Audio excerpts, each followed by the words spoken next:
So the last time I made a video about Lamine Yamal's religion, I expected football fans to actually disagree with me. What I didn't expect was to see Muslims completely split into two different camps. One group says that he's a fake Muslim, and then the other group are also saying that no one has the right to actually judge his faith. And so today I'm here once again to actually look at both sides, and more importantly, look at what Islam actually says or teaches. And so if you are new here, my name is Abdullah Soraka, and I talk about anything religion on this particular channel. If you're interested, consider subscribing to our channel, put on some post notification and share. And until then, let's begin today's video.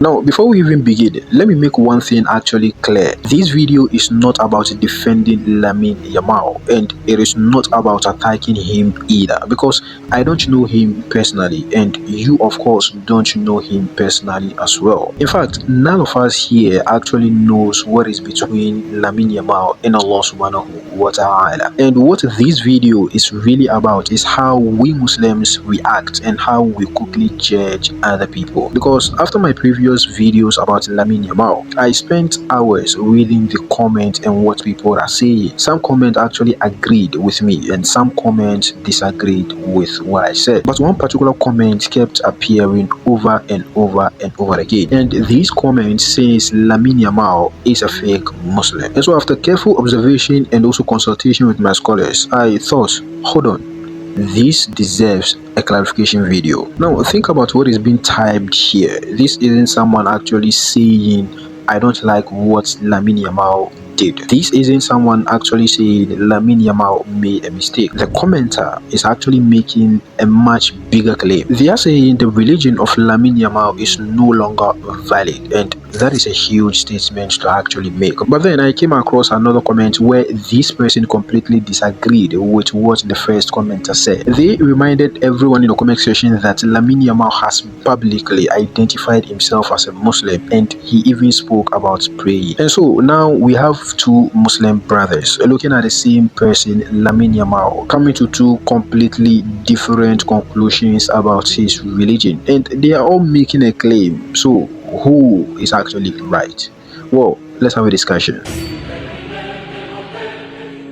Now, let's just forget about Lamine Yamal for a moment, because this discussion is much bigger than Lamine Yamal. So if today it is about Lamine Yamal, tomorrow it could be another different footballer or even another different celebrity. It could be someone in your community or even someone in your own family. The real question is this: when does a sinful Muslim stop being a Muslim? That is the conversations that we need to have, and I will leave this question to you in order for you to answer in the comment section down below. And because I understand why some people feel uncomfortable about these particular videos. They see certain pictures, they see certain celebrations, they see certain friendships, and then certain moments that go viral on social media, and then they think a practicing Muslim shouldn't behave like what he is doing. And I understand that concern totally, because as Muslims we don't change what is halal and what is haram. If something is wrong, then it is of course wrong. We don't have to defend sin simply because the person that is doing it is famous. And so if Lamine Yamal does something that goes against this beautiful religion of Islam, then we should see that the action that he is doing is wrong. But here's where I think many people or many of us unknowingly cross the line. We move from saying that his actions are wrong to saying that he is no longer a Muslim, and these statements are not the same thing altogether. Because you see, one thing I've learned is that Islam is incredibly balanced. Islam never tells us to ignore a sin. It also teaches us to extremely be careful about speaking about people's faith. And this is where I want us to actually slow down and listen to this particular hadith. The Prophet, peace be upon him, said in a famous hadith that between a man and shirk and then kufr, which is disbelief, is abandoning the prayer. And in another authentic narration, the Prophet, peace be upon him, said that the covenant between us and them is the prayer. Whoever abandons the prayer has actually committed disbelief. Now I want you to notice what the Prophet highlighted in the hadith, and that is prayer, which is salah, which is one of the clearest signs of a Muslim's relationship with Allah subhanahu wa ta'ala. Now think about this. Lamine Yamal himself has publicly said that he is a Muslim. That is one. And the videos, of course, on this particular channel, you can check it out. He has also said that he prays, and he even mentioned that going to the mosque gives him peace and joy. Yo siento como a la mezquita todo el día ahí pasamos, la verdad, da mucha paz, tipo, sea de la religión que seas, si vas, te da paz, pero más a nosotros somos musulmanes pues no tiene más paz. Y la verdad que lo disfruté mucho, fue un momento tranquilo el viaje, que me lo pasé muy bien, encima estaba con mi familia, mis amigos. El año pasado no pude ir y lo disfruté mucho. And so whether you agree with every decision that he makes or not, those are not the words of someone rejecting Islam. So if he publicly does something that goes against the religion, we should actually call the action wrong. But can we confidently say his religion is null and void? And I don't think that is a clear conclusion that we should rush to, because once we begin declaring people's Islam invalid based on the mistakes that we can see them do, then each and every one of us is not a valid Muslim. Because imagine, every sin that you've committed, every bad decision that you've made, every moment of weakness that you've actually passed through, and every prayer that you actually missed are all sins. Imagine all of these mistakes were actually recorded, uploaded online, and then shared with millions of people. Do you think strangers will say you are a good Muslim, or they will say you are a fake Muslim? Just think about this for a moment. Because the difference between us and then the famous people or celebrities isn't always that they are worse. It is that their mistakes have an audience. And of course, Allah subhanahu wa ta'ala covered our sins, that is the layman, but theirs are often broadcasted to the world. And sometimes we mistake visibility for wickedness. And so when you ask me where do I stand on this particular issue at hand, I don't think Lamine Yamal is a perfect Muslim. I don't think any footballer should become our religious role model simply because they are famous. If he does something wrong, we are of course going to say it. Why? Because it is wrong and it goes against the religion. But I also refuse to claim I know what is in his heart, because I genuinely don't, and neither do the people calling him fake. What I do know is that Allah subhanahu wa ta'ala can guide a person overnight. History is full of people who completely changed their lives overnight. The companions of the Prophet, peace be upon him, themselves had passed that no one would have imagined before Islam actually transformed them.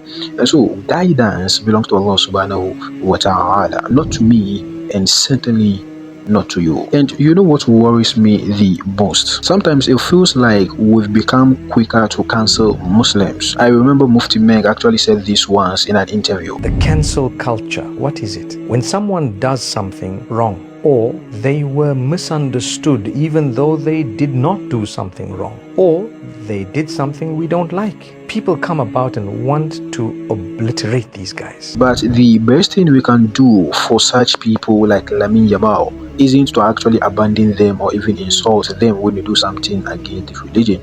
It is not actually to celebrate their mistakes as well. Rather, we need to advise him sincerely and also pray for him, because that is what believers do for one another.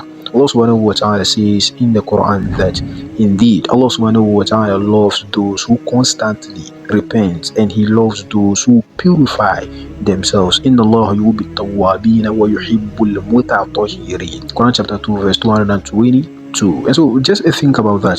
Allah subhanahu wa ta'ala loves those who keep returning back unto him, not those who never make mistakes. Of course they are there, but those who return back to him are the ones that he loves the most. And so if Allah subhanahu wa ta'ala is open to accepting sinners, why should we close a door that Allah subhanahu wa ta'ala himself has left wide open? Today, Lamine Yamal might be struggling with certain things, but tomorrow Allah subhanahu wa ta'ala can change his life completely, and then those who call him fake are going to go into shame. And yes, we've seen this happen countless times in our lifetime. So instead of hoping that he actually falls, why not pray that Allah subhanahu wa ta'ala increase him in guidance? Because for Allah subhanahu wa ta'ala guides him, millions of young Muslims who look up to him may also move closer to Islam because of him. And of course, I know that some people will actually disagree with this particular video as well, and that is okay, because healthy disagreement is part of sincere discussion. But before you write any comment in the comment section down below, I want you to ask yourself one question, and this is the question: if your entire life, every success that you have, every failure that you saw, every private struggle that you know, every sin that you've done was actually recorded and then shown to hundreds of millions of people, would everyone watching all these recording mistakes of yours call you a Muslim? Or would they use your worst moments to define your entire faith? Think about this and give me your sincere answer in the comment section down below. See you in the next one. Peace.